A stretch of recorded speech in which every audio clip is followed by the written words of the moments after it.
에베소서 3장 17절 한 절을 같이 큰 목소리로 봉독하겠습니다. 믿음으로 말미암아 그리스도께서 너희 마음에 계시게 하옵시고 너희가 사랑 가운데서 뿌리가 박히고 터가 굳어져서. 아멘. 예전에 선천성 면역 결핍증이라는 병이 걸린 한 아이 이야기를 제가 TV에서 본 적이 있어요. 후천성 면역 결핍증이 에이즈죠. 그거 말고 선천성 면역 결핍증이라는 것은 선천적으로 그 몸에서 항체가 만들어지지 않는 그런 병입니다. 그래서 아이들이 보통 8살, 10살 정도면 이제 세상을 떠나게 되는 그런 이제 무서운 병이죠. 한 4살짜리 여자아이인데 아마 우리 그 희진이보다 훨씬 어린 아이인데 그 아이가 나면서부터 뭐 감기만 걸려도 그렇게 그냥 낫지가 않고 또 어떤 아무리 작은 바이러스가 들어와도 이렇게 안 낫는 거예요. 그러니까 그렇게 아프기만 하면은 엄마가 너무나 가슴 아파하는 거를 그 아기가 이제 아는 거죠. 워낙 너무 아프니까. 근데 그 아이가 감기에 걸렸어요. 밤새도록 기침을 하죠. 엄마는 옆에서 계속 간호를 해주고. 근데 밤새 기침을 하면서 그 아이가 엄마한테 뭐라 그러는지 아세요? 엄마 미안해 그래요. 엄마 너무 아파가 아니라 엄마 미안해. 내가 이렇게 아파서 엄마를 귀찮게 해서 엄마 미안해. 이렇게 4살짜리가 말이죠. 제가 그걸 보면서 참 가슴이 많이 아팠는데 근데 어저께 우리 청년 아이가 하나가 자기 어려운 사정 이야기를 저에게 이제 쭉 하면서 막 울다가 나중에 목사님 죄송해요 그러더라고요. 자기 어려운 걸 이야기하는데 왜 나한테 죄송하다고 그러나 제가 한참 생각을 했어요. 그러니까 평소에 제가 하도 소리를 지르고 이 주눅을 들게 해가지고 혹시 그리스도인이 그 정도 가지고 뭐가 그렇게 슬프냐 이런 야단을 맞을까봐 얘기를 해놓고도 자기가 목사님 죄송해요 이렇게 얘기를 하는 거예요. 그래서 제가 얼마나 반성을 많이 했겠습니까? 목사가 그런 존재가 돼서는 안 되잖아요. 제가 무슨 소리를 지르고 여러분께 바른 삶을 강요한다고 해서 지도 그렇게 못 살면서 그 삶이 고쳐지겠어요? 목사의 말을 듣고 삶이 고쳐진다면 예수님이 이 땅에 오셔서 왜 죽으셨겠습니까? 되지 않거든요. 그렇지만 제가 굉장히 안타까운 마음에 혹시 이렇게 열심히 예수 믿고 지옥 가면 어떡하나 하는 그런 안타까운 마음에 그랬던 것이죠. 그렇게 했다고는 하지만 내심 제 마음에 나는 그래도 이 정도 되는데 여러분들은 왜 그렇게 열심을 내지 못합니까? 라는 그런 마음이 없지 않았던 것 같아요. 그러나 그거는 정말 교만한 그런 생각이거든요. 그래서 이제 정말 캄다운 해가지고 여러분들에게 그 성경이 이야기하는 바만 잔잔하게 바르게 좀 전해야겠다라는 그런 결심을 했습니다. 몇 번째 하는 결심인지 모르겠어요. 그리고 제가 오늘 그 어느 집사님한테 들은 이야기인데 그 집사님은 성경을 굉장히 많이 아시는 분이고 또 제가 그 설교한 내용을 갖고 또 다른 분들에게 이렇게 가르치시는 분이에요. 요약을 해서. 그런데 그 집사님이 말씀하시기를 그분은 성경 실력이 뛰어나신 분임에도 불구하고 보통 제가 서너 번을 듣는데 그 내용이 너무 방대해가지고 이렇게 정리를 해서 요약을 해서 가르치기가 참 힘들다라는 그런 말씀을 하시더라고요. 그러니까 여러분 제가 저 방구석에만 앉아있기 때문에 제가 잘 몰라요. 그러니까 여러분이 저한테 그런 걸 잘 이야기를 좀 해주셔야 제가 설교나 성역 공부 스타일을 고칠 수 있다고요. 그러니까 이 중에 있는 몇 분 이외에는 그 내용이 굉장히 많았던 거예요. 그죠? 그렇게 분량이 많고 소화하기가 힘들었음에도 불구하고 나만 그런 건가 그래서 말씀 안 했던 거죠. 그러니까 그런 거는 수시로 저한테 좀 말씀을 해주세요. 여러분이 그런 걸 말씀을 해 주시면은 제가 조금 분량도 줄이고 또 조금 더 쉽게 이렇게 설명해 드릴 수 있으니까 그런 거는 미리 좀 얘기를 해 주세요. 그래서 제가 다음 주까지 이제 욥기를 마지막으로 해가지고 이 시가서를 다 마치고 그다음부터는 수요 성경 공부도 양을 대폭 줄이려고 그래요. 그리고 내용도 좀 쉽게 가려고 합니다. 그러니까 지금까지 조금 부담이 되셨다면 제가 죄송하고요. 앞으로는 더 쉽고 짧게 설교하도록 노력하겠습니다. 오늘은 아가서에 대해서 공부를 하겠는데요. 아가서의 히브리어 제목은 쉬르 하쉬림이에요. 쉬르 하쉬림. 쉬르라는 말이 노래란 뜻이거든요. 그리고 하쉬림이 쉬르의 복수 단어예요. 그래서 그 뜻은 노래들 중에 노래다 이런 뜻이에요. 노래들 중에 노래. 그 70인역 LXX에도 아스마톤이라고 번역이 되어 있고요. 벌게이트역에도 칸티쿰 칸티코름이라고 번역이 되어 있어요. 같은 말이에요. 노래 중에 노래. 우리말로 아가라고 번역이 된 것은 조금 의역이 된 거죠. 여기서 아자가 원래 까마귀 아자거든요. 그리고 우아할 아자로도 쓰는데 우아한 노래, 아름다운 노래라는 뜻으로 그렇게 아가서다라고 이렇게 번역을 해놨는데 그것은 조금 의역을 한 거죠. 아가서는 여러분도 아시다시피 솔로몬하고 술람미 여인의 사랑 이야기를 담고 있는 그런 시죠. 그렇다고 해서 이 아가서가 남녀 간의 애정 문제의 해결책을 제시하는 그런 책은 아닙니다. 제가 왜 이런 말 하냐면 어떤 교회에서 가정사역 팀이라는 것을 운영하면서 이 아가서를 가지고서 그 아가서의 내용을 인용해서 부부의 문제들을 해결을 하는 그런 시도들을 제가 보면서 높아심에서 드리는 말씀이에요. 물론 이 아가서에 솔로몬이 떠났다가 다시 돌아오고 또 신랑이 떠났을 때 신부가 어떻게 처신을 하는가 뭐 이런 내용이 없지는 않아요. 그렇지만 그런 것이 단순히 연인 간의 문제를 다루는 그런 것은 아니에요. 성경은 늘 그렇듯이 구속사적인 관점에서 예수 그리스도로 결론이 나야 하는 거죠. 그런 생활의 지혜를 얻어내는 책은 아니에요. 성경은요. 아가서의 저자는 솔로몬입니다. 1장 1절에 그 저자가 뚜렷이 나와 있죠. 한번 볼까요? 솔로몬의 아가라, 솔로몬's Song of Songs 그러죠. 뿐만 아니라 1장 5절, 3장 7절, 9절, 11절, 또 8장 11절, 12절에도 솔로몬이라는 이름이 명확하게 나옵니다. 그리고 이 아가서의 저작 연대는 그 솔로몬의 통치 시기였던 BC 970년에서 931년 그 사이로 보죠. 아가서에 나오는 지명들을 보면 예루살렘, 갈멜, 사론, 엥게디, 헤르몬, 디르사 이런 지명들은 모두 통일 왕국 시대, 이스라엘이 남북으로 갈리기 전의 도시의 이름들이거든요. 그래서 이 책의 저자가 솔로몬이고 또 그 저작 시기도 남북으로 이스라엘이 갈리기 전인 그의 재위 기간 중이라는 것을 더욱 우리가 확실하게 알 수 있습니다. 이 아가서를 해석하는 데는 여러 가지 견해가 있습니다. 먼저 풍유적 해석 방법이 있어요. 알레고리카란 해석 방법이죠. 이 해석 방법은 책의 내용을 대체로 역사나 실제 세계에 뿌리를 둔 것이 아니라 작자의 상상력에서 비롯된 것을 해석하는 그런 방법이죠. 예를 들면 선한 사마리아인의 비유 있죠. 어떤 사람이 길을 가는데 예루살렘에서 여리고로 가는데 강도를 만나죠. 그래서 거반 죽게 됐어요. 근데 레위인 제사장이 그냥 지나가 버렸단 말이죠. 그런데 선한 사마리아인이 지나가다가 그를 돌봐줬어요. 포도주와 기름으로 그 상처에 바르고 여관으로 데리고 가서 여관 주인에게 맡기고 2 데나리온을 주고 내가 다시 올 때까지 돌봐달라고 부탁했죠. 부비가 더 들면 내가 돌아와서 더 지불하겠다. 그러고 갔단 말이죠. 이것을 알레고리칼한 해석 방법, 풍유적인 해석 방법으로 해석하는 사람들이 이렇게 해석합니다. 그 길을 가는 사람은 하나님의 백성인데 여리고는 세상이고 예루살렘은 천국이다. 강도는 사탄인데 사탄에 의해서 거반 죽게 된 것을 사마리아인인 예수가 오셔서 건져주시고 그리고 여관으로 데려간단 말이죠. 여관은 교회인데 거기다 맡기고 여관 주인에게 2 데나리온을 주는데 여관 주인은 목사고 그 2 데나리온은 신학과 구약이다. 그리고 기름과 포도주는 예수님의 보혈과 성령. 그럴듯하죠? 괜찮죠? 그렇지만 조금 지나친 비약이에요.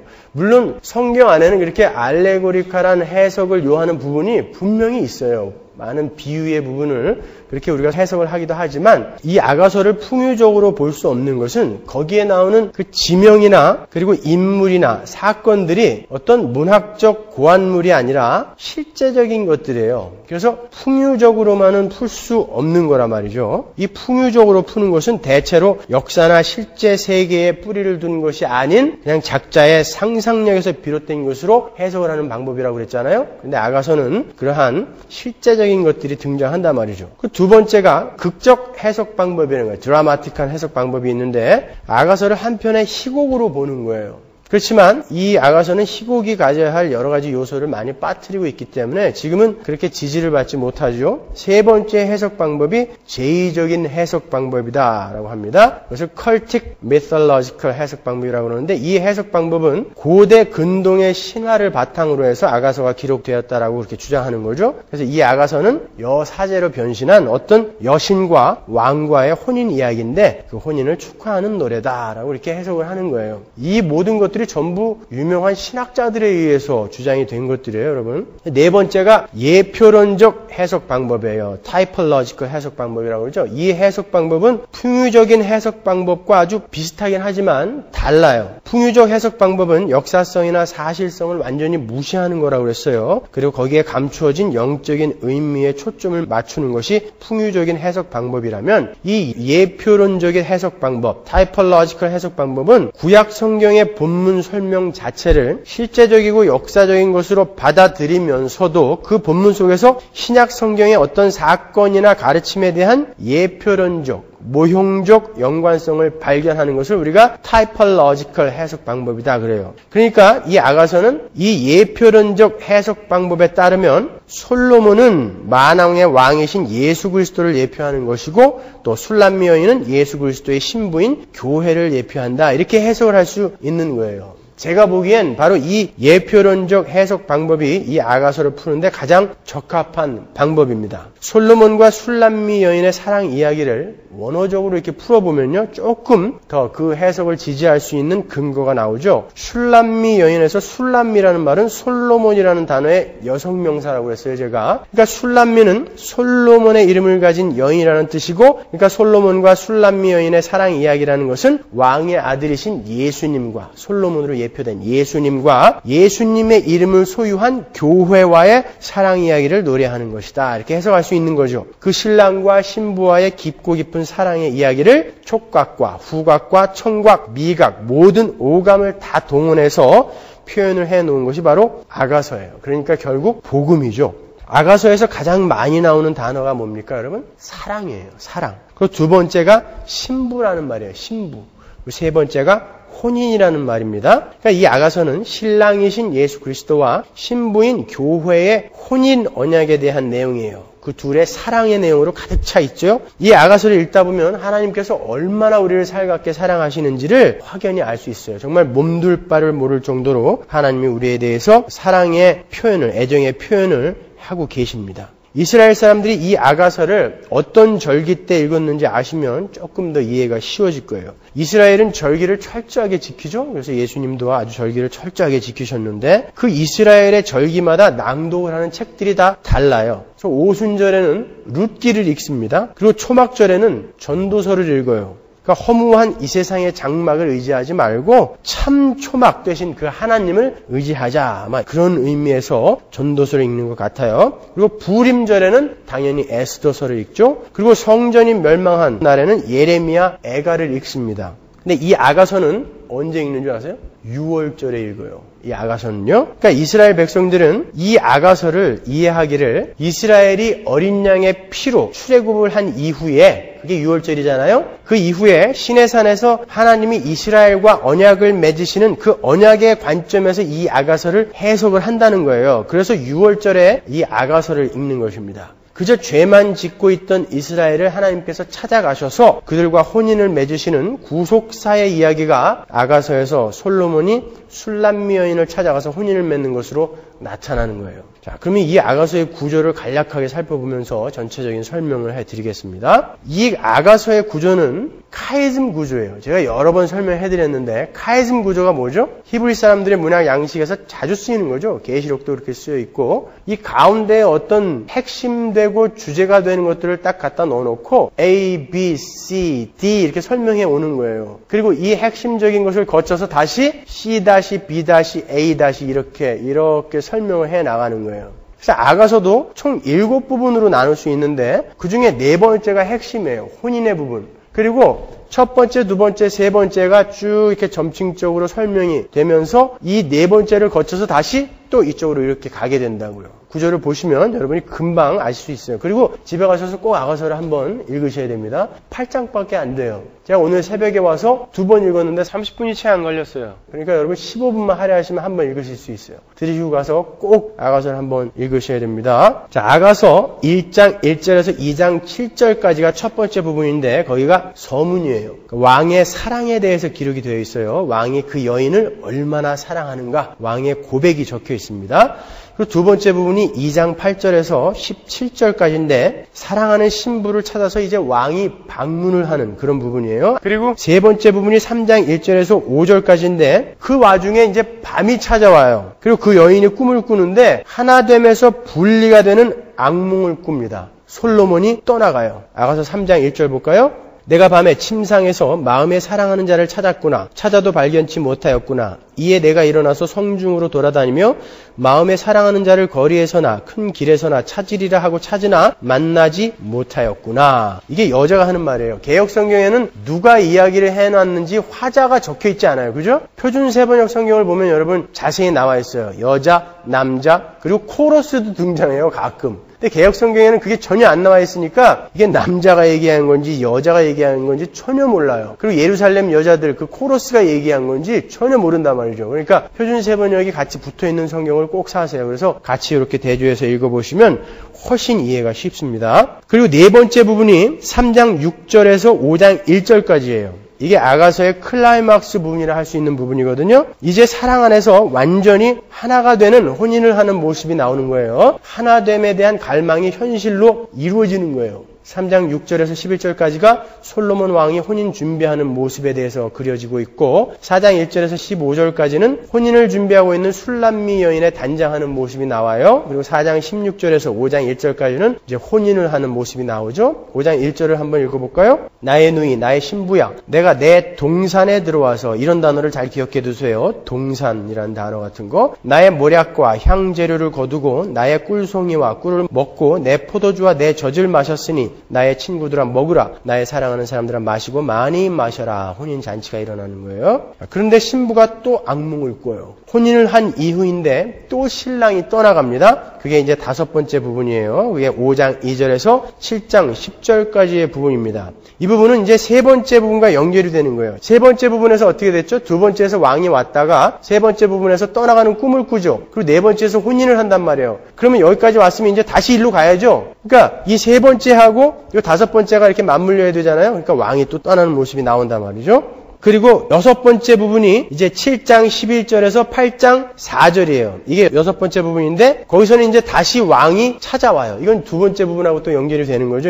이제 그 후로는 여자가 신랑을 잃는 꿈을 꾸지 않아요. 이제 영원히 하나가 되는 것입니다. 아가서 7장 11절 보세요. 나의 사랑하는 자야, 우리가 함께 들로 가서 동네에서 유숙하자. 우리가 일찍이 일어나서 포도원으로 가서 포도움이 돋았는지 꽃술이 퍼졌는지 석류꽃이 피었는지 보자. 거기서 내가 나의 사랑을 내게 주리라. 합한 채가 향기를 토하고 우리의 문 앞에는 각양 귀한 실과가 새것 묵은 것이 구비하였구나. 내가 나의 사랑하는 자 너를 위하여 쌓아둔 것이로구나. 여러분 아가서를 보면은 실내에서 사랑을 나누는 게 아니라 항상 동산, 이런 실과가 있는 동물이 있는 실외에서 사랑을 나누어요. 뭔가 어떤 동산이 떠오르지 않으세요? 7번째 부분이 마지막으로 8장 5절에서 14절이에요. 첫 번째와 연결이 되어져서 이제 왕이 그 아내를 사랑하는 사랑이 더 커지게 됨을 이제 보여준다고요. 아주 진한 사랑의 모습이 오감을 동원하여 묘사가 되는 거예요. 여러분 아가서의 구절을 지금 잘 들으셨으면 아시겠지만 전체 구속사의 모습이 보이지 않으세요? 2번째 부분에서 예수 그리스도께서 오시죠. 그리고 3번째 부분에서 떠나가신다고요. 인간이 타락함으로 말미암아 신랑이 떠나가는 거죠. 그리고 4번째 부분에서 이제 혼인을 한다고요. 예수님이 오시죠. 혼인을 하신다고요. 그리고 5번째 부분에서 또 떠나는 꿈을 꿔요. 그리고 6번째 부분에서 다시 오시는데 그때 이후로는 이제 떠나는 일이 전혀 없어요. 그리고 7번째 부분에서는 이제 완전한 그 사랑을 아름답게 묘사를 한단 말이에요. 이거는 어디 주석에 이렇게 나와 있는 것은 아니에요. 그러나 여러분이 한번 가서 읽어보세요. 제 이야기가 그렇게 넌센스는 아니다라는 것을 아실 수 있을 거예요.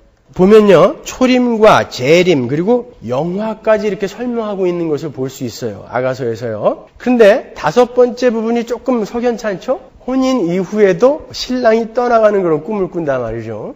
예수께서 십자가로 승리를 하시고 승귀를 하시는 그런 장면이기도 하지만 또 이런 이야기를 설명하기도 하는 거예요. 우리가 예수를 믿고 나서도 가끔 예수님을 놓칠 수 있다는 것입니다. 오해하지 말고 잘 들어주세요. 이 부분에 대해서 존 오웬 목사님의 그리스도의 영광이라는 책을 보시면 그 마지막 부분에 잘 나와 있어요. 여러분 예수를 믿고 나서 매 순간을 늘 기쁘고 행복하고 평안하고 확신에 찬 생활을 하십니까? 그렇지 않죠. 가끔 정말 내가 예수를 믿긴 믿는 건가 이런 생각이 들 때도 있어요. 정말 예수님이 나를 불꽃 같은 눈으로 지금 지켜보고 계신 것인가, 아니면 나와는 아무 상관없는 분 아닌가 이런 생각이 들 때가 있단 말이에요. 왜 그런 일이 일어나는 것입니까? 존 오웬 목사님은 그렇게 말씀하세요. 때때로 우리가 게으르고 무관심하고 나태해져서 부패한 정욕과 합당치 못한 정서에 빠져들어서 악한 정욕들을 부단하게 제어하지 못할 때 그때는 그리스도께서 자신을 잠깐 물리신다는 거예요. 그것은 하나님께서 잠깐 당신의 얼굴을 가리우심으로 말미암아 우리를 자극하셔서 당신을 부지런히 찾고 탐사하도록 하시기 위한 배려다 이렇게 설명하고 계십니다. 저도 거기에 전적으로 동감해요. 왜냐면 저도 그런 경험이 많거든요. 저도 열심히 성경을 연구하다가 진짜 이거 내가 바로 믿는 게 맞나? 이런 생각이 들 때가 간혹 있다니까요. 진짜 예수님이 내 안에 계신가? 이런 의심이 들 때가 있어요. 그럴 때마다 그냥 머리를 흔들고 다시 찾죠. 더 열심히 찾죠. 하나님께서는 더 열심히 하나님을 찾게 하기 위해서 때때로 얼굴을 가리실 때가 있다라는 거예요. 하나님의 백성들은 그렇게 우리 하나님께서 자신을 감추실 때 아가서의 신부처럼 혼비백산에서 다시 찾게 되어 있다는 것이죠. 정말 예수님을 만난 사람은 예수님께 버려진다는 것은 참을 수 없기 때문에 그래요. 그게 어떤 것인지 너무나 잘 알기 때문에 그래요. 지금까지 예수님을 믿고 왔는데 예수님이 나와 아무 관계가 없고 그리고 그분이 나를 구원하지 않으셨을지도 모른다라는 그런 생각에 접어들게 되면 진짜 그리스도인들은 견딜 수가 없다고요. 그래서 때때로 하나님께서 우리가 나태해지고 게을러지고 할 때마다 진짜 하나님이 계신가? 이런 생각이 들 만큼 당신의 얼굴을 가리우시기도 한다라는 거예요. 호세아서 5장 15절 보세요. 내가 내 곳으로 돌아가서 저희가 그 죄를 뉘우치고 내 얼굴을 구하기까지 기다리리라. 저희가 고난을 받을 때에 나를 간절히 구하여 이르기를 오라 우리가 여호와께로 돌아가자. 여호와께서 우리를 찢으셨으나 도로 낫게 하실 것이요 우리를 치셨으나 싸매어 주실 것임이라. 아가서 5장 6절 보세요. 내가 나의 사랑하는 자 위하여 문을 열었으나 그가 벌써 물러갔네. 그가 말할 때에 내 혼이 나갔구나. 내가 그를 찾아도 못 만났고 불러도 응답이 없었구나. 성중에서 행순하는 자들이 나를 만나매 나를 쳐서 상하게 하였고 성벽을 파수하는 자들이 나의 웃옷을 벗겨 취하였구나. 예루살렘 여자들아 너희에게 내가 부탁한다. 너희가 나의 사랑하는 자를 만나거든 내가 사랑함으로 병이 낫다고 하려무나. 누가 우리 신랑을 보면 내가 이렇게 애타게 찾는다고 좀 전해주세요 그러는 거예요. 신랑이 얼굴을 감추면 신부는 이렇게 안절부절하면서 신랑을 찾게 되는 거예요. 정신이 번쩍 들게 되는 것이죠. 우리는 모두 그런 경험들을 때때로 합니다. 그게 혼인을 한 이후에도 신부가 신랑이 떠나는 경험을 하는 그런 내용이죠. 그러면 조금 더 자세히 이 아가서를 어떻게 구속사적인 면에서 해석을 할 것인가에 대해서 제가 살펴드리도록 하겠습니다. 여러분들이 아가서를 읽어보셨으면 아시겠지만 아가서 전체에 흔하지 않은 식물들의 이름과 동물들의 이름이 나오죠. 21종류의 식물의 이름과 15종류의 동물들의 이름이 나와요. 이것도 제가 쉬었어요. 그게 뭐 그렇게 특별한 의미가 있겠는가 하시겠지만 그러한 동식물들과 또 이 사랑 이야기의 배경으로 등장하는 그 동산, 수시로 등장하는 그 동산은 어떤 깊은 의미를 내포하고 있는 거예요. 솔로몬이 누군가를 상징하고 있다는 것을 우리가 추측할 수 있어요. 우리가 열왕기상 4장 33절로 한번 가볼까요? 솔로몬이 저가 또 초목을 논하되 레바논 백향목으로부터 담에 나는 우술초까지 하고 저가 또 짐승과 새와 기어다니는 것과 물고기를 논한지라. 그것들에 대해서 자세하게 이야기를 할 수 있었단 말이에요. 자세하게 설명을 할 수 있었단 말이에요. 모든 민족 중에서 솔로몬의 지혜의 소문을 들은 천하 모든 왕 중에서 그 지혜를 들으러 왔더라. 이 구절은 솔로몬이 백향목으로부터 벽에 붙어 다니는 우술초까지 그리고 짐승과 새와 기어다니는 것과 물고기에 대해서 자유자재로 설명하고 이야기해 줄 수 있었다는 이야기인데 누구와 비슷하죠? 아담하고 비슷하죠. 모든 동식물의 이름을 지어준 아담과 비슷한 거예요. 어떤 존재의 이름을 지어줬다는 것은 히브리 사람들의 개념에 있어서 그 존재의 근원부터 그리고 그 존재의 내용까지를 자세히 알고 있다는 거예요. 정확하게 그 존재를 인식하고 있다는 거거든요. 그러니까 아담이 그렇게 이름을 지어준 것과 솔로몬이 그런 동식물들에 대해서 자세히 논할 수 있었던 것은 같은 맥을 하고 있는 거예요. 그러니까 이 솔로몬과 술람미 여인의 동산에서의 그 사랑은 마치 에덴 동산에서의 아담과 하와의 사랑을 재현해 놓은 것 같이 보여진다고요. 그 창세기로부터 시작되는 하나님의 백성들의 구속사의 이야기가 어떻게 아가서에 배어 있는가 보자고요. 태초에 에덴 동산에서 아담과 하와가 진실한 사랑을 나누었었죠. 그때는 서로 부끄러운 것이 없었습니다. 창세기 2장 20절로 가보세요. 아담이 모든 육축과 공중의 새와 들의 모든 짐승에게 이름을 주니라. 아담이 돕는 배필이 없으므로 여호와 하나님이 아담을 깊이 잠들게 하시니 잠들매 그가 그 갈빗대 하나를 취하고 살로 대신 채우시고 여호와 하나님이 아담에게서 취하신 그 갈빗대로 여자를 만드시고 그를 아담에게로 이끌어 오시니 아담이 가로되 이는 내 뼈 중에 뼈요 살 중에 살이라 이것을 남자에게서 취하였은즉 여자라 칭하리라 하니라. 이러므로 남자가 부모를 떠나 그 아내와 연합하여 둘이 한 몸을 이룰지로다. 아담과 그 아내 두 사람이 벌거벗었으나 부끄러워 아니하니라. 최초의 결혼 장면이 나오는 거예요. 아담의 결혼 장면이죠. 그 아담은 하나님의 아들이며 동시에 왕으로 세상을 다스리도록 분부를 받은 자였어요. 예수님과 헷갈리지는 마시고요. 왜 아들이라고 이야기하는지 제가 조금 이따 설명해 드릴게요. 창세기 5장 1절로 가보세요. 아담 자손의 계보가 이러하니라. 하나님이 사람을 창조하실 때에 하나님의 형상대로 지으시되 남자와 여자를 창조하셨고 그들이 창조되던 날에 하나님이 그들에게 복을 주시고 그들의 이름을 사람이라 일컬으셨더라. 여기서 사람이라는 말이 히브리어로 아담이라는 말이거든요. 그러니까 메일인 아담뿐만이 아니라 메일인 아담과 피메일인 이브를 합쳐서 그들을 아담이라고도 불러요. 그러니까 아담이 범죄했다라고 할 때는 그 메일인 아담만을 이야기하는 것이 아니라 인류 전체의 대표인 아담을 이야기할 때도 있는 거예요. 아담이 130세에 자기 모양 곧 자기 형상과 같은 아들을 낳아 이름을 셋이라 하였다 그러죠. 여기 자기 형상을 따라 낳은 자를 아들이라 한단 말이에요. 그 1절에 보면은 하나님이 하나님의 형상대로 아담을 지으셨는데 그를 그래서 하나님의 아들이다라고 이야기할 수 있는 거란 말이죠. 그리고 그 아담은 이 땅을 다스리도록 분부를 받은 왕이었단 말이에요. 제가 지금 왕의 아들이며 또 그 자신도 왕인 그 솔로몬하고 아담하고 어떤 연관성을 여러분에게 설명해드리기 위해서 지금 이렇게 설명을 해드리고 있는 거예요. 그렇게 천지의 주제, 만왕의 왕이신 하나님의 아들로 태어난 그런 아담에게 신부인 이브를 주셨어요. 그래서 둘을 한 몸으로 만드셨습니다. 우리가 읽어본 것처럼 무죄한 상태에서 순결하고 온전한 사랑을 할 수 있는 그런 상태로 만들어 놓으신 거예요. 그런데 인간이 타락을 하고 그 사랑에 금이 갔어요. 서로 부끄러워하게 되었고 자기의 죄를 서로에게 막 미루는 그런 사이가 되어버렸단 말이에요. 사랑이 이제 깨져버린 거예요. 그 혼인관계가 깨진 거예요. 자, 아가서로 제가 어떻게 끌고 갈 건지 지금 여러분이 이렇게 추측을 하시면서 따라오셔야 되는 거예요. 창세기 3장 6절로 가보세요. 여자가 그 나무를 본즉 먹음직도 하고 보암직도 하고 지혜롭게 할 만큼 탐스럽기도 한 나무인지라 여자가 그 실과를 따먹고 자기와 함께 한 남편에게도 주매 그도 먹은지라 이에 그들의 눈이 밝아 자기들의 몸이 벗은 줄을 알고 무화과 나무 잎을 엮어 치마를 하였더라. 그들이 날이 서늘할 때에 동산에 거니시는 여호와 하나님의 음성을 듣고 아담과 그 아내가 여호와 하나님의 낯을 피하여 동산 나무 사이에 숨은지라 여호와 하나님이 아담을 부르시며 그에게 이르시되 내가 어디 있느냐 가로되 내가 동산에서 하나님의 소리를 듣고 내가 벗었음으로 두려워하여 숨었나이다. 가라사대 누가 너의 벗었음을 내게 고하였느냐 내가 너더러 먹지 말라 명한 그 나무 실과를 내가 먹었느냐 아담이 가로되 하나님이 주셔서 나와 함께 하신 여자 그가 그 나무 실과를 내게 주므로 내가 먹었나이다. 핑계를 이렇게 대죠, 이제. 사랑하는 사이가 아니에요, 이제. 이렇게 이제 치사한 존재들이 되어버린 거예요. 이것은 단순히 신랑 아담과 신부 이브 사이의 이야기일 뿐만이 아니라 하나님과, 신랑이신 하나님과 신부인 교회의 이야기이기도 한 거예요. 자, 이제 타락한 인간은 하나님과도 멀어지게 되었고, 하나의 관계로 묶여졌던 부부 관계에서도 실패를 하게 되었어요. 이제 죄를 지은 인간은 그 에덴 동산에서 쫓겨나는 신세가 되었습니다. 그런데 하나님께서 그들을 그냥 내쫓는 것이 아니라 가죽으로 옷을 지어서 입히시고 쫓아내신단 말이에요.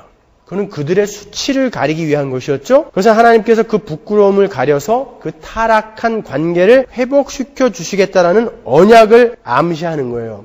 십자가의 프로토타입이죠. 그거는요. 신랑이신 하나님과 신부인 하나님의 백성들 사이에 그 깨어진 혼인관계를 다시 회복시키시겠다는 것을 가죽옷을 지어 입히시는 것으로 보여주신 것이에요.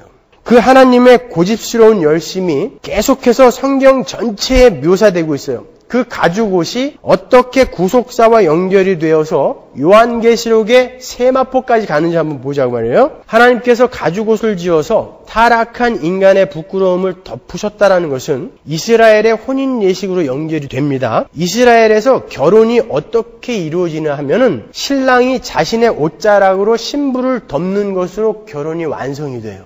룻기로 한번 가보세요. 3장 9절. 가로되 내가 누구뇨? 대답하되 나는 당신의 시녀 루시오니 당신의 옷자락으로 시녀를 덮으소서. 당신은 우리 기업을 물을 자가 됨이니이다. 룻이 보아스한테 당신의 옷자락으로 시녀를 덮으소서라고 말한 건 나를 당신의 신부로 맞아주세요라는 그런 부탁인 거예요. 근데 주의 깊게 성경을 살피신 분들은 아시겠지만 하나님은 계속해서 이스라엘을 쫓아다니시면서 광야에서 그들을 무언가로 덮으신다고요. 계속. 뭘로 덮으십니까? 구름으로 덮으신단 말이죠. 시편 105편 39절 보세요. 여호와께서 구름을 펴사 덮개를 삼으시고 밤에 불로 밝히셨으며 그들이 구한즉 매출하기로 오게 하시며 또 하늘 양식으로 그들을 만족해 하셨도다. 여기 말고도 구름으로 그들을 덮으신 장면은 많이 나오죠. 마치 첫날 밤에 신랑이 신부를 자신의 옷자락으로 덮는 것 같은 묘사를 한다고요. 하나님께서 광야에서 구름으로 이스라엘을 덮으신 것은 바로 그 결혼 언약의 예표를 계속해서 보여주신 거예요. 너희는 내 신부다. 그러므로 나는 반드시 너희들을 구원해내고 말 것이다. 라는 것을 예표를 보여주는 거예요. 옷자락으로 신랑이 신부를 옷자락으로 계속 덮으시는 거예요. 이러한 언약이 바로 그 가죽 옷에서부터 이렇게 연결이 되는 거란 말이에요. 예레미야 2장 1절 보세요. 여호와의 말씀이 내게 임하니라 이르시되 가서 예루살렘 거민의 귀에 외쳐 말할지니라 여호와께서 이같이 말씀하시기를 내 소년의 때의 우위와 내 결혼 때의 사랑 곧 씨 뿌리지 못하는 땅 광야에서 어떻게 나를 쫓았음을 내가 너를 위하여 기억하노라. 표준세 번역으로 거기에도 적어놨죠. 제가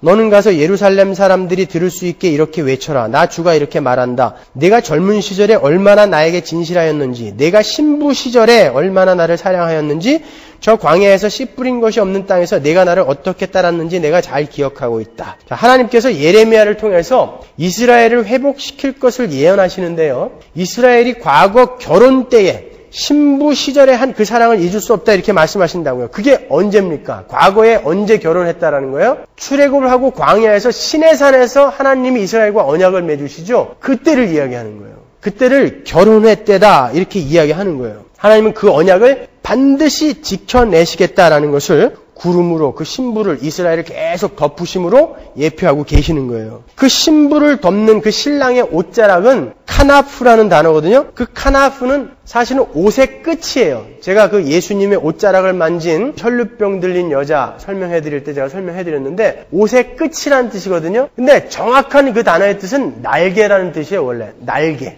하나님께서 이스라엘을 건져내서 광야를 통과해서 그들을 이끌어내실 때 그들을 구름으로 덮으셨을 뿐 아니라 그들을 어떻게 끌어냈다고 그럽니까? 날개에 업어서 끌어냈다라고 그러죠.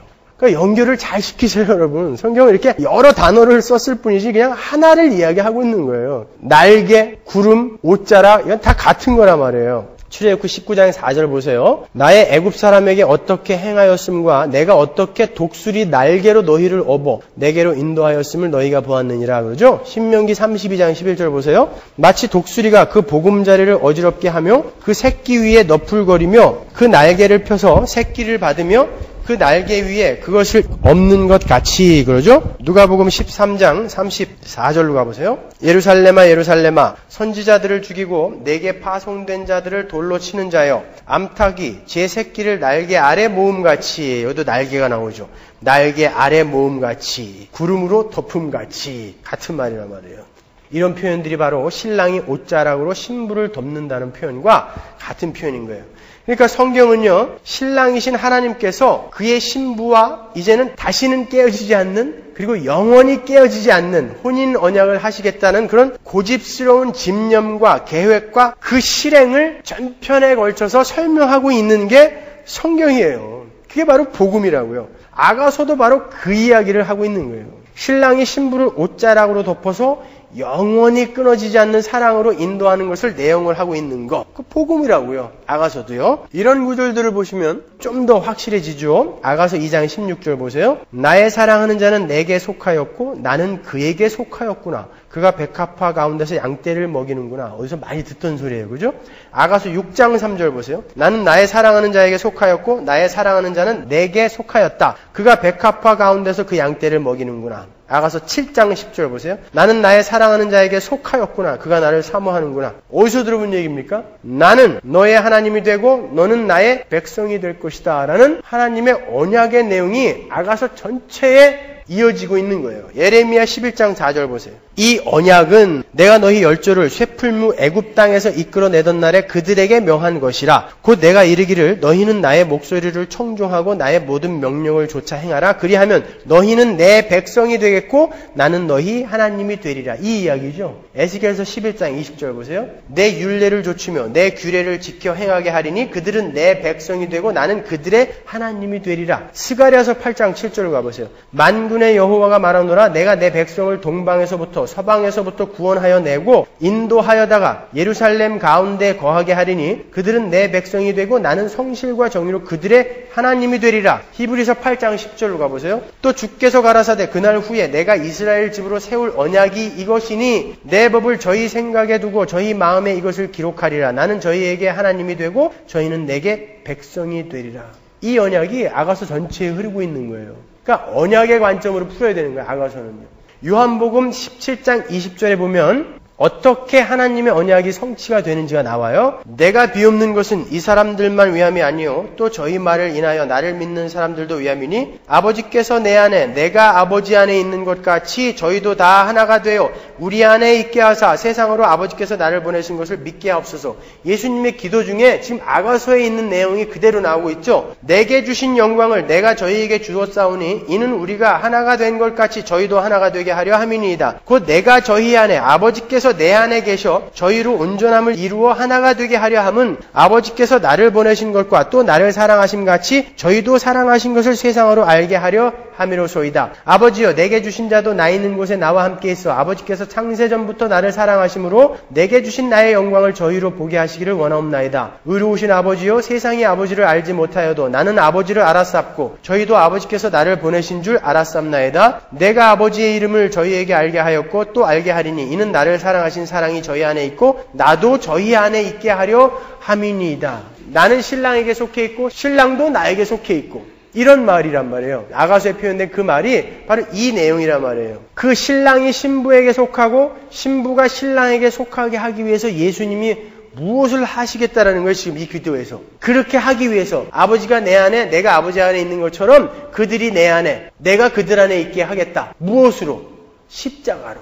그러니까 아가서의 처음부터 끝까지 그 사이에서 여러분은 십자가를 보실 수 있어야 되는 거예요. 어떻게 그 영원한 혼이 이루어지게 되었는지. 십자가로 말미암아 그 혼인은 이루어졌어요. 그리고 영원한 어린 양의 혼인잔치를 우리는 이제 확신 속에서 기다리는 자가 된 겁니다. 그 복음을 깨닫고 확신 속에 거하는 자들은 절대 이 세상의 상황 때문에 기죽지 않아요. 아가서 1장 4절 보세요. 왕이 나를 침궁으로 이끌어 들이시니 너는 나를 인도하라. 우리가 너를 따라 달려가리라. 우리가 너를 인하여 기뻐하며 즐거워하니 네 사랑이 포도주에서 지남이라. 처녀들이 너를 사랑함이 마땅하니라. 예루살렘 여자들아 내가 비록 거무나 아름다우니 계달의 장막 같을지라도 솔로몬의 휘장과도 같구나. 내가 일광에 쬐어서 거무스름할지라도 흘겨보지 말 것은 내 어미의 아들들이 나를 노하여 포도원지기를 삼았음이라. 나의 포도원은 내가 지키지 못하였구나. 술람미 여인이 자기가 거무스름하다고 흘겨보지 말아라 이렇게 당당하게 이야기해요. 내가 조금 못생기고 못났다고 나를 무시하지 말아라 그러는 거예요. 내가 조금 거무스름하다고 나를 흘겨보지 말아라 그러잖아요 지금. 근데 무엇을 근거로 이렇게 술람미 여인이 당당하게 이야기합니까? 4절 왕이 나를 침궁으로 이끌어 주셨기 때문에. 나는 못생겼어요. 여전히 못생겼어요. 여전히 거무스름해요. 근데 당당하게 니네 나 흘겨보면 안 돼 이렇게 얘기할 수 있는 게 뭐냐면 왕이 나를 신부로 맞아줬기 때문에요. 내가 뭐가 잘났기 때문이 아니라 왕이 나를 신부로 맞아줬기 때문에. 나는 이 세상에서 보잘것없고 남들이 보기에 정말 하찮은 존재로 보일지 몰라도 왕이 나의 신랑이시기 때문에 우리는 세상을 향해서 당당하게 이야기할 수 있는 거예요. 어디다가 눈을 흘겨 이렇게. 어디다가 눈을 흘겨. 그것이 기독교인 거예요, 여러분.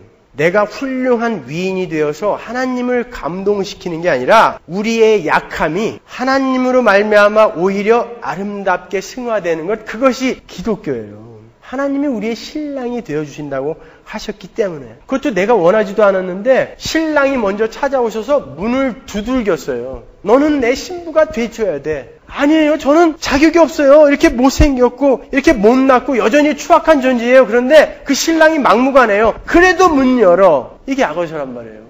신랑이 찾아오시는 거예요. 내가 어떻게 해서든지 꽃단장 해가지고 저 신랑을 내가 나의 신랑으로 맞이해야지가 아니란 말이에요. 그게 기독교가 아니란 말이에요. 나는 여전히 이 모양이었는데 거무튀튀한 자였는데 신랑이 찾아오더니 자기의 왕궁으로 나를 끌고 가시는 거. 그것이 기독교인 것입니다. 아가서 2장 8절 보세요. 나의 사랑하는 자의 목소리로구나. 보라, 그가 산에서 달리고 작은 산을 빨리 넘어오는구나. 나를 향해서 오시는 거예요. 그분이 여전히 거무튀튀한 나를 향해서. 그리고 찾아오셔서 그 사랑하는 여인과 혼인 예식을 거행하시는 거예요. 그게 복음이죠. 그리고는 나는 이렇게 못나고 부족한데 이 세상에 있는 모든 찬사를 다 동원해서 너는 아름답다. 난 널 사랑한다. 너처럼 예쁜 사람을 나는 본 적이 없어. 이렇게 프로포즈를 하시는 거예요. 그게 구원인 거예요. 얼마나 신납니까, 여러분? 그 니콜라스 케이지하고 같이 사는 그 앨리스 킴인가요? 사실 우리끼리 얘기지만 별로잖아요? 키도 조그맣고. 근데 그 헐리우드의 대스타가 너무 그냥 쭉쭉 빨고 좋아하니까 뭔가 그냥 대단한 여자같이 보여요. 이렇게 보면. 우리가 볼 때는 그냥 우리 교회에서도 중하 정도 될 것 같은데 아니 그 대스타가 너무 좋아하니까 우리도 저 여자가 뭔가 있지 않을까 이런 생각이 이렇게 드는 것처럼. 근데 그 대상이 하나님이란 말이에요. 하나님이 그냥 우리를 어떻게 졸졸졸졸 쫓아다니면서 이뻐가지고 어쩔 줄을 모르는 거예요. 아가서를 보세요. 전부가 다 그거예요. 그냥 어쩔 줄을 몰라요. 좋아가지고. 신랑이 신부를 쫓아다니면서. 우리의 실존을 한번 보잔 말이에요. 오늘 얼마나 더러운 세상 속에서 우리가 더럽게 몸을 굴리다가 여기를 왔습니까? 여전히 죄를 짓다가 또 이렇게 왔잖아요. 그런데도 불구하고 예수님이 그냥 이뻐서 어쩔 줄 모르는 거예요. 쫓아다니시는 거예요. 그러니까 우리가 이렇게 담대하고 당당해질 수 있는 거예요, 여러분. 그러니까 여러분은 여러분의 과거나 현재의 모습으로 인해서 열등감이나 우울증 같은 것에 빠져 있으면 안 되는 거예요. 왜 우리가 열등감에 빠지게 되죠, 여러분? 세상적인 가치 기준에 내가 미달된다고 생각하기 때문에 열등감에 빠지는 거예요. 세상이 정해놓은 그 가치 기준에 내가 모자란다고 생각하니까. 왜 우울해집니까? 세상 사람들에게 나를 자랑하고 싶어요. 인간은 누구나 자기를 자랑하고 싶어요. 자랑하고 싶은데 내 인생은 전혀 자랑할 만한 것이 없다라고 생각되기 때문에 우울한 거예요. 근데 이렇게 여러분의 진짜 실존이, 진짜 신분이 어떤 것인지 확실히 아신다면 여러분은 절대 열등감이나 우울증 같은 거에 빠져 있을 수가 없는 거예요. 그러니까 여러분 내적 치유니 뭐니 해가지고 뭐 여러 가지 심리학적인 기법들을 동원해서 사람들을 자꾸 열등감, 우울증 이런 것에서 건지려고도 시도들 하는데 천만에요. 그것으로는 안 돼요. 복음을 명확히 깨닫게 해주면 그 사람은 열등감에 빠져 있으라고 고사를 지내도 거기에 빠져 있을 수가 없어요. 신랑이신 그 하나님이 어떤 분인지 알고 그분이 나를 어떻게 사랑하시는지 알기 때문에 당당해진다니까요. 여전히 나는 가진 게 없고 여전히 못생겼고 여전히 뭔가 부족해 보여도 이제는 나를 붙들고 계신 하나님이, 그 신랑이 어떤 분인지 내가 알기 때문에 나는 이제 괜찮아요. 나는 이제 당당해지는 거죠. 그러니까 여러분 엉뚱한 데 쫓아다니지 마시고 진짜 여러분의 신분을 아세요. Really you are. 여러분이 진짜 누구이신지 아시란 말이에요. 그리고 외치세요. 누가 감히 나에게 눈을 흘겨. 이렇게. 누가 감히 나에게 눈을 흘겨. 이 여자처럼요. 술람미 여인처럼 당당하게 누가 감히 나에게 눈을 흘겨. 누가 나를 감히 없이 여겨. 여러분이 예전에 아무리 엉터리같이 살았고 아무리 죄를 많이 지었고 다 괜찮아요. 다 괜찮아요. 누누이 말씀드리지만 여러분이 과거에 제가 어떻게 살았는지 아시면은 여기 계실 분 하나도 없어요.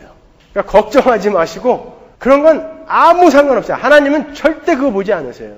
이제 우리를 예수를 통해서 보시기 때문에 우리는 그냥 예수예요. 너무 이뻐서 그냥 쭉쭉 빨고 싶은 거예요. 늘 끌어안고. 그러니까 그런 곳에서 벗어나시란 말이에요. 이제 왜 예수를 믿고 열등하고 왜 예수를 믿고 우울증에 걸리시란 말이에요, 여러분. 그 사랑이 얼마나 큰 사랑인지 8장 7절에 이렇게 표현이 됩니다. 이 사랑은 많은 물이 꺼치지 못하겠고 홍수라도 엄몰하지 못하나니 사람이 그 온 가산을 다 주고 사랑과 바꾸려 할지라도 오히려 멸시를 받으리라. 그 사랑은 무엇과도 바꿀 수 없는 큰 사랑이래요. 그러니까 그 사랑으로 우리를 쫓아다니시는 거예요. 프로포즈 하시는 거예요. 제발 나랑 결혼해줘. 이렇게.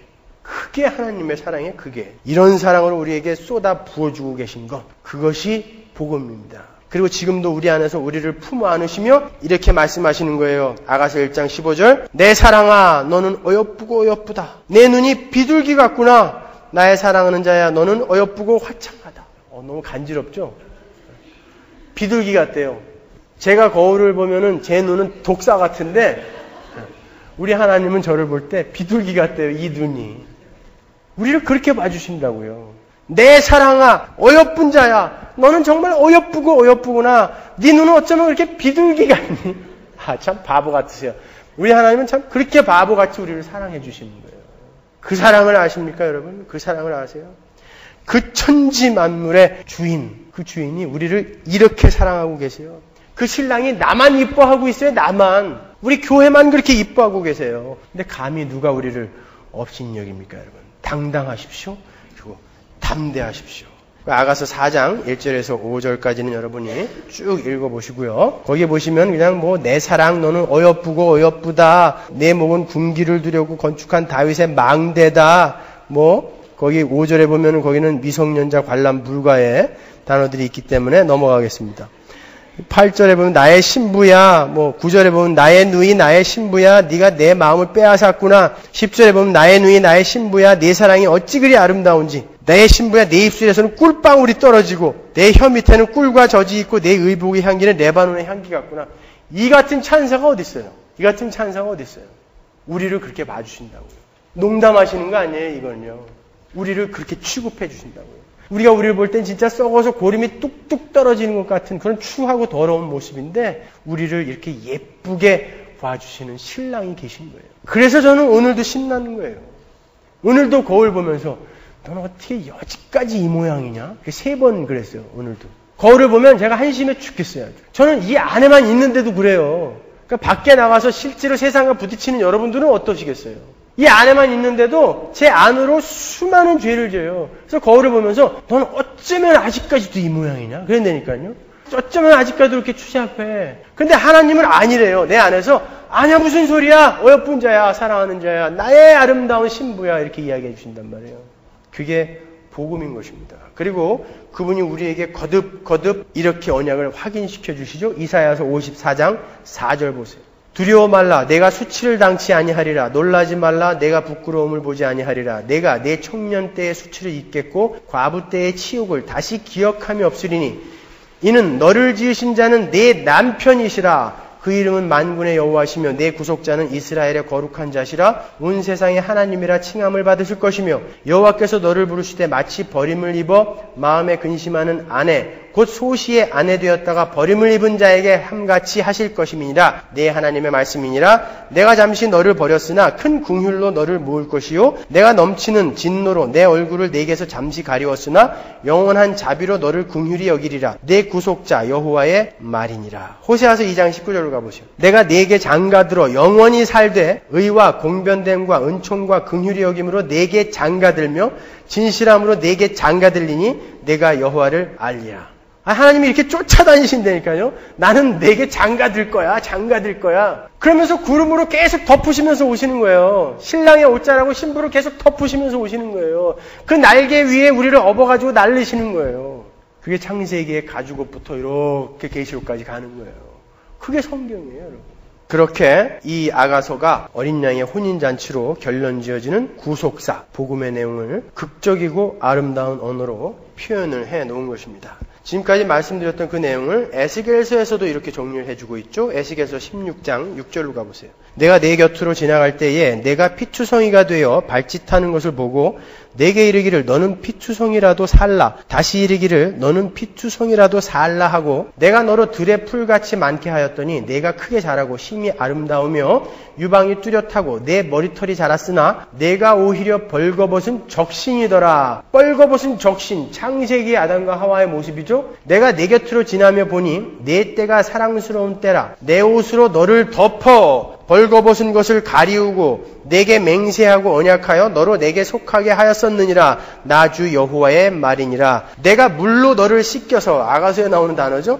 내 피를 없이 하며 내게 기름을 바르고, 역시 같은 단어요. 수놓은 옷을 입히고 물돼지 가죽신을 신기고 가는 배로 띄우고 명주로 덧입히고. 아가서에서 나오는 단어들이 그대로 막 나오고 있죠. 폐물을 채우고 팔고리를 손목에 끼우고 사슬을 목에 들이우고 코고리를 코에 달고 귀고리를 귀에 달고 화려한 면류관을 머리에 씌웠나니 이와 같이 내가 금 은으로 장식하고 가는 배와 명주와 수놓은 것을 입으며 또 고운 밀가루와 꿀과 기름을 먹음으로 극히 곱고 형통하여 왕후의 지위에 나아갔느니라. 왕의 아내가 됐단 말이에요. 이제요.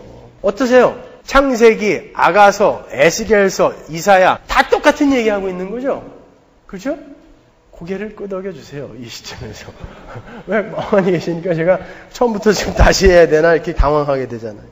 죄인이었던 하나님의 신부들은 바로 이런 모습이었던 거예요. 적신이었어요. 피투성이었어요. 그러한 자들을 신랑의 영광의 옷자락으로 덮으시고 그 부끄러움을 가리시고 그들을 단장하시고 영원한 왕후의 지위에 올려놓으시는 것, 그게 구원 아닙니까? 창세기 3장의 그 벌거벗은 부끄러운 아담과 하와를 가죽옷을 지어 입히심으로 그들의 부끄러움을 가려주시는 것을 시작으로 해서 신랑이신 하나님께서 어떻게 그 신부인 교회의 부끄러움을 덮고 아름답게 단장을 시켜 영원한 혼인잔치에 서게 하는가가 창세기부터 계시록까지의 내용인 거예요. 이렇게 신부를 단장하는 모습을 보시면, 에스겔서나 아가서에 그 신부를 단장하는 모습을 보시면 구약의 어떤 대목이, 어떤 장면이 생각나시죠? 머리에 관을 씌우고 기름을 바르고 배실로 짠 옷을 입고 금은으로 장식을 해야 하는 사람이 누굽니까? 제사장. 그죠? 출애굽기 28장에 제사장 의복에 대해서 자세하게 나와요. 그리고 29장에 이런 구절이 있습니다. 28장 가서 읽어보시고요. 29장 4절 보시면 너는 아론과 그 아들들을 회막문으로 데려다가 물로 씻기고 의복을 가져다가 아론에게 속옷과 에봇 받침 겉옷과 에봇을 입히고 흉패를 달고 에봇에 공교히 짠 띠를 띄우고 그 머리에 관을 씌우고 그 위에 성패를 더하고 관유를 가져다가 그 머리에 부어 바르고 그 아들들을 데려다가 그들에게 속옷을 입히고 아론과 그 아들들에게 띠를 띄우며 관을 씌워서 제사장의 직분을 그들에게 맡겨 영원한 규례가 되게 하라. 넌 이같이 아론과 그 아들들의 위임하여 거룩하게 할지니라. 여러분, 이 제사장의 의복을 만드는 순서는 어떤 것을 만드는 순서의 정확하게 역순이에요. 어떤 거죠? 성막. 성막을 만드는 거에 정확히 역순이에요. 제사장의 옷은요. 성막은 뭡니까? 성막의 가장 가운데 뭐가 들어있어요? 하나님의 영광이 나타나는 지성소. 법궤가 들어있는 지성소. 제사장의 옷의 맨 바깥에 뭐가 있어요? 지성소를 상징하는 정사각형의 흉패. 그죠? 그러니까 보세요. 이 하나님의 영광이 나타나 있는 제사장의 옷과 신부의 옷이 맥을 같이 하고 있다는 것은, 이 제사장의 옷은 지금 하나님의 영광을 밖으로 이렇게 드러낸 옷이잖아요. 그러니까 신부의 옷이 이 제사장의 옷과 흡사하다는 것은, 신부의 단장이 이 제사장의 단장과 흡사하다는 것은, 신부인 우리는, 그 영광의 옷을 입은 우리는 마땅히 어떻게 살아야 된다? 하나님의 영광이 밖으로 드러나는 삶을 살아야 한다라는 거예요. 그러니까 이 제사장이 뭐예요? 무죄한 제물을 죄인 대신에 드림으로 해서 그 죄인의 죄가 없어지게 하는, 그러니까 혼인관계가 깨어진 타락한 신부를 데려다가 온전한 신부로 만들어서 하나님께 데리고 가는 게 제사장 아닙니까? 이렇게 제사장과 신부는 같은 내용을 갖고 있는 거죠. 우리는 그래서 그 하나님의 영광을 밖으로 드러낸 제사장의 옷을 입은 자들의 신분에 맞게 하나님의 영광을 우리의 삶으로 드러내야 한다는 것이죠. 그러니까 억지로 드러내라는 게 아니라 당연히 그리로 가게 돼 있다는 거예요. 하나님의 백성들은, 그 신부들은요. 그래서 성경에서 우리를 제사장 나라, 거룩한 제사장, 그리고 신부 이렇게 막 그냥 섞어서 부르는 거예요. 같은 말이란 말이에요. 그게요. 그래서 여러분은 그 존귀한 예수 그리스도의 신부로서 하나님의 영광의 옷을 입고 계신 분들로서 그 신분에 맞게 그분의 영광을 나타내셔야 하는 분들이에요. 요한복음 17장 22절, 내게 주신 영광을, 예수님이죠. 예수님이 내게 주신 영광을 내가 저희에게 주었사오니 그런다고. 그 하나님의 영광을 우리에게 벌써 주셨다고 한다고. 주셨다고. 그러니까 그 영광이 우리에게 있어요. 이미 그 영광의 옷을 우리는 입은 사람들이에요. 그 사실을 아는 사람들이 자꾸 그 옷을 더럽혀서야 되겠습니까, 여러분? 한번 생각해 보세요. 인생의 저 밑바닥까지 경험을 한 그런 어떤 창녀를 데려다가 이제 곧 죽어버려야지 라고 결심한 그 창녀를 데려다가 어떤 사람이 자기의 신부로 삼았어요. 근데 알고 보니까 그 사람이 왕이에요. 그 나라에. 그런데도 계속 이 창녀가 창녀짓을 하면 어떻게 되는 거예요? 그럴 수는 없는 거예요. 그거를 안다면 그럴 수는 없는 거예요. 자기 신랑이 얼마나 존귀하고 아름답고 크시며 그럼에도 나만 이렇게 끔찍하게 사랑해주고 있으면 아는 사람은 그 신랑에게 너무 감사해서 감개무량해서 그분의 영광에 흠이 가지 않도록 자기의 삶을 다스리게 되는 것입니다, 여러분. 그리고 한번 생각해 보세요. 정말 사랑하는 신랑과 우리가 예수님 사랑한다고 그러죠. 우리 신랑이신 예수님 사랑한다고 그래요. 그 사랑하는 신랑과 영원히 살 혼인잔치를 우리는 앞두고 있어요. 그 혼인잔치를 앞두고 있는 그 신부가 야 이제 앞으로 결혼을 하면 영원히 살 텐데 뭘 지금부터 열심히 만나고 그러냐. 결혼하기 전에는 뭐 각자의 생활을 좀 즐기자. 옛날 애인도 좀 만나고 우리 신랑이 뭐 건강에 안 좋다고 먹지 말라는 그런 것도 몰래 좀 먹고 왜냐면 이제 영원히 함께 살면 못할 거니까 그렇게 하자. 그러면 이 결혼이 진짜 제대로 사랑하는 사람들의 결혼이 되겠어요? 아니죠, 여러분. 정말 사랑하는 사람이, 결혼을 앞둔 사랑하는 사람들은 하루에도 12번 봐도 또 보고 싶고 또 보고 싶은 게 결혼을 앞둔 연인들이잖아요. 결혼을 하면 한 3개월이면 달라지지만. 그렇잖아요. 결혼을 앞둔 사람들은 그냥 보고 돌아서면 또 보고 싶잖아요. 그리고 그냥 전화라도 조금 뜸하면은 이게 전화가 고장이 났나? 12번도 들었다 놨다가 되는데 왜 근데 우리가 예수님을 사랑한다고 그러고 그분을 신랑이라고 그러면서 그분을 전혀 보고 싶어 하지 않는다면 그건 가짜예요.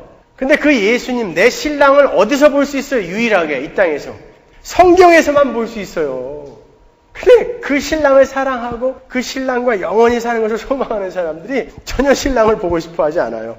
뭐 나중에 결혼하면 영원히 살 텐데 뭐 거짓말이에요. 그건요.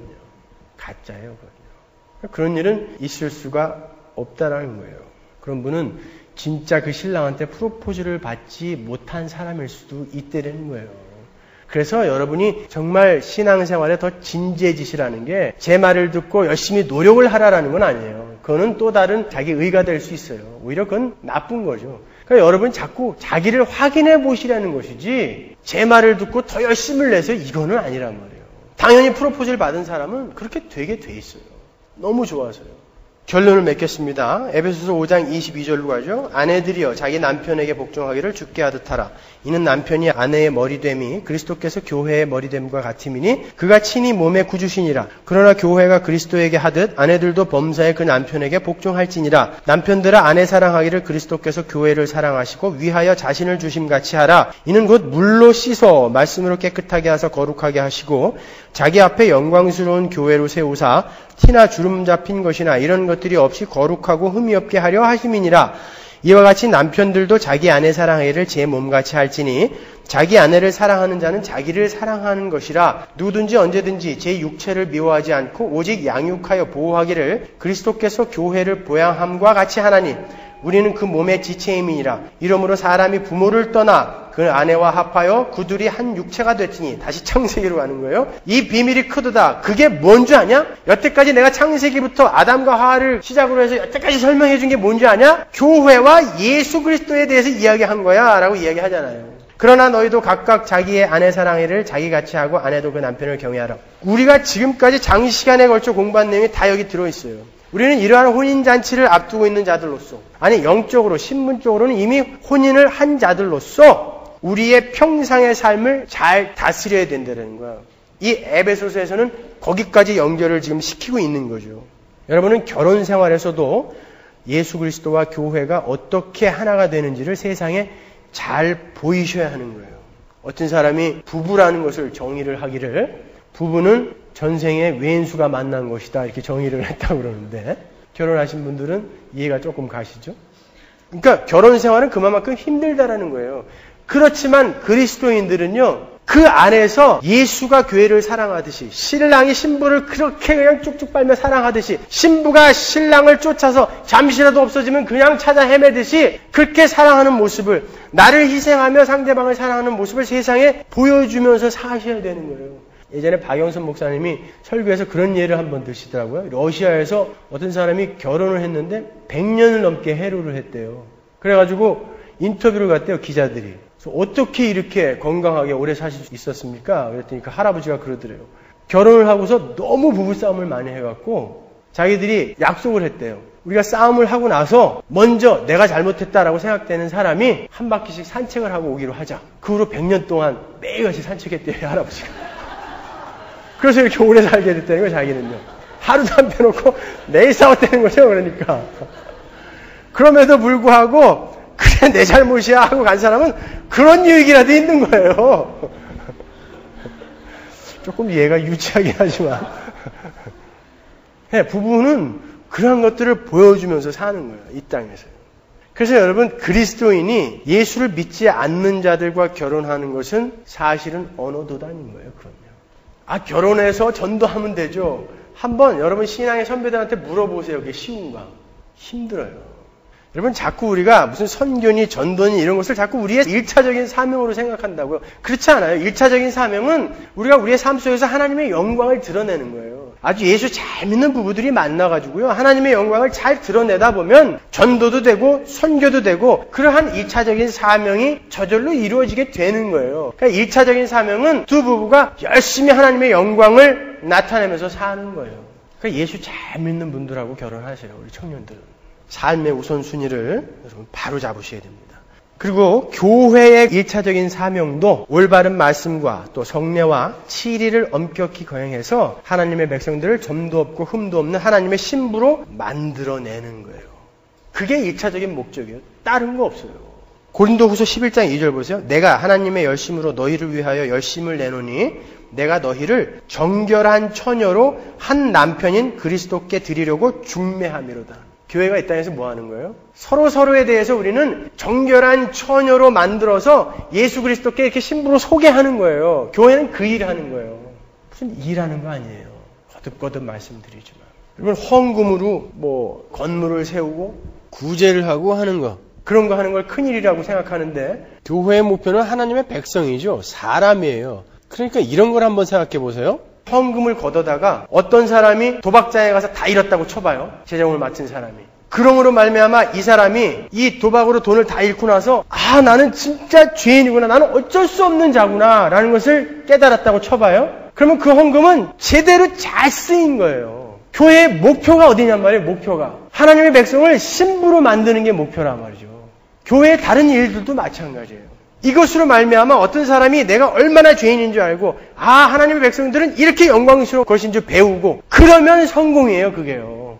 이걸로 왜 큰 이윤을 남기지 않았어요? 이걸로 왜 대단한 일을 해내지 않았어요? 그것으로 보면 안 된단 말이죠. 교회의 목적은 뭐예요? 정결한 처녀로 신부로 만들어서 예수 그리스도께 척 신부로 중매하는 거예요. 이렇게 중매하는 거. 그게 1차적인 교회의 사명인 것입니다. 계시록 19장 7절 보십시오. 우리가 즐거워하고 크게 기뻐하여 그에게 영광을 돌리세 어린 양의 혼인계약이 이르렀고 그 아내가 예비하였으니 그에게 허락하사 빛나고 깨끗한 세마포를 입게 하였은즉 이 세마포는 성도들의 옳은 행실이로다 하더라. 천사가 내게 말하기를 기록하라. 어린 양의 혼인잔치에 청함을 입은 자들이 복이 있도다 하고 또 내게 말하되 이것은 하나님의 참되신 말씀이라 하기로 하나님의 참되신 말씀이라 하기로 이제 곧 우리는 어린 양의 피로 희게 씻겨진 세마포를 입은 하나님의 백성들로 영원히 주 예수 그리스도의 신부로 살게 될 거예요. 늘 그 자리에 서 있는 자기 자신을 생각하세요. 늘 그 자리에 서 있는 이 계시록 19장에 서 있는 그 자리에 서 있는 우리를 생각하세요. 그 정결한 처녀, 그 신부인 여러분을 생각하세요. 그러면서 오늘을 열심히 경주하십시오. 그 신부의 삶에, 그 신부의 신분에 맞는 그 삶을 오늘도 경주하십시오. 그게 신앙생활이에요. 기도하겠습니다.